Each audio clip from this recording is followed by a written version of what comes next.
Hi there, I'm Matthew Lester from the Rhodes Business School. This is a short video intervention to show you the 4 pillars of financial freedom. Whichever way one looks at investments, this is the very basics of how it all happens. So, when you leave university, the first thing that you go out and do is make sure that you are adequately insured against all the risks of living in the new South Africa. Then will come building up a savings portfolio. That's the smaller part of the problem.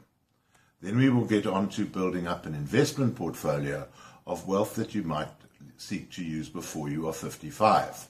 And then finally, we build up a retirement portfolio.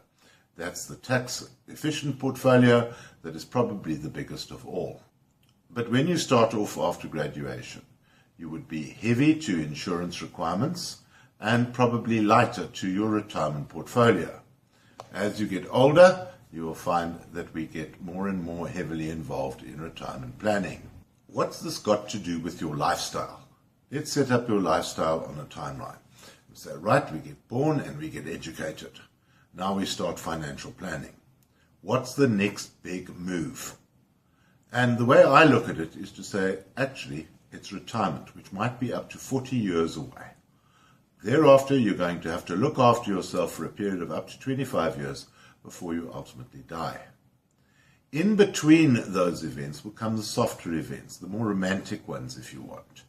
They will be starting off your family, your first toys, your first spouse, your kids, and maybe buying your first property.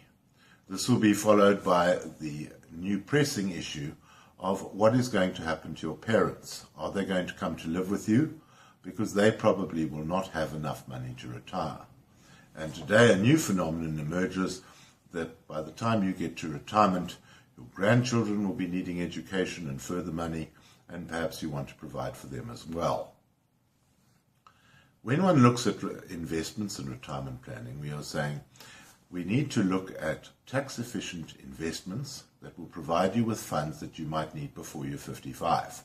Thereafter, what we're doing is saying we want a retirement plan that will look after us on a tax-efficient basis after you retire.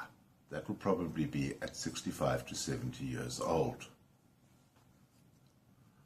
Now, the popular image of tax-free investments comes from old days. South Africa for many years had tax-efficient savings available through the post office savings schemes. These were very popular when interest rates were high, but things have changed quite a bit. Tax-free investments became very popular when interest rates were high. So if we go back 20 years or so, we see that the South African interest rate was about 10% above the inflation rate. That was under Reserve Governor Chris Stoltz. But that's changed, and now we get the phenomenon started by Reserve Bank Governor Tito Mboweni, that interest rates were brought down to the inflation rate. And in fact, Mboweni's successor, Jill Marcus, took interest rates even below the inflation rate. That's going to prevail in South Africa for many years to come. We can't budget on it changing. Thus, money that is left in savings accounts is basically rotting away. This puts an entire new dimension of financial planning through tax-free savings accounts only. When one looks at tax-free investments, you have to make the point that the investment is bought out of post-tax income. The tax exemption then applies to no tax is imposed on interest income, there is no dividend tax, and there is no capital gains tax. The fact that an investment may be tax-free does not mean that there are not other ways of skinning the cat. All South Africans receive tax-free interest allowances. If you're under 65, that's 23,800 Rand per annum, or over 65, 34,500 Rand per annum. And all South Africans get an annual capital gains tax-free allowance of 30,000 Rand. So when we look at the new tax-free savings products, we are saying there is no limitation on the number of tax-free products you can acquire, but contributions are limited to 30,000 Rand per annum or 500,000 Rand in a lifetime. Once you have acquired these investment products, you are at liberty to jump between investments without any negative tax implication, and we can go along building up a portfolio.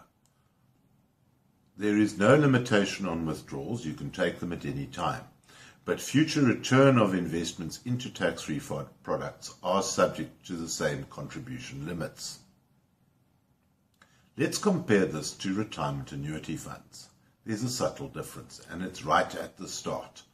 When you acquire a retirement annuity fund, the investment is tax deductible. This can lead to a tax subsidy of up to 41% of the amount invested. Yes, from 2016, these contribution limits will be capped at 27.5% of taxable income, or 350,000 Rand per annum. But few people will exceed those contribution limits. Then, once you are within the fund, you get the same tax-free status as would happen if you bought a tax-free investment.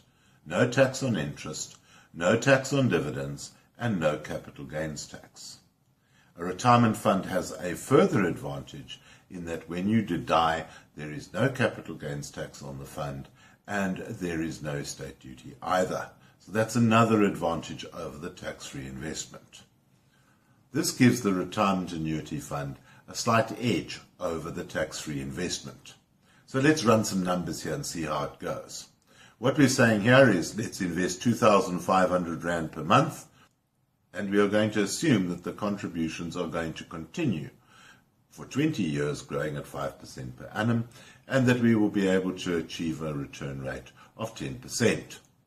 The result will be 802,899 Rand in today's terms if there is 6% inflation. And that might sound pretty good. But if you were to invest through a retirement annuity fund, we would say there's a kicker in this. We are going to get a tax saving. So on the 2,500 Rand per month contribution, you can get as much as 1,025 Rand back on your tax bill. If that is then reinvested and allowed to grow over the same 20 years with the same growth rates, we see that a further 329,000 Rands of capital will be left at the end of the day. So in conclusion, we've got the 4 pillars of financial freedom. And we start off after university getting insured. Savings are a smaller part in it. Investments are fine on the capital that you need in your lifetime.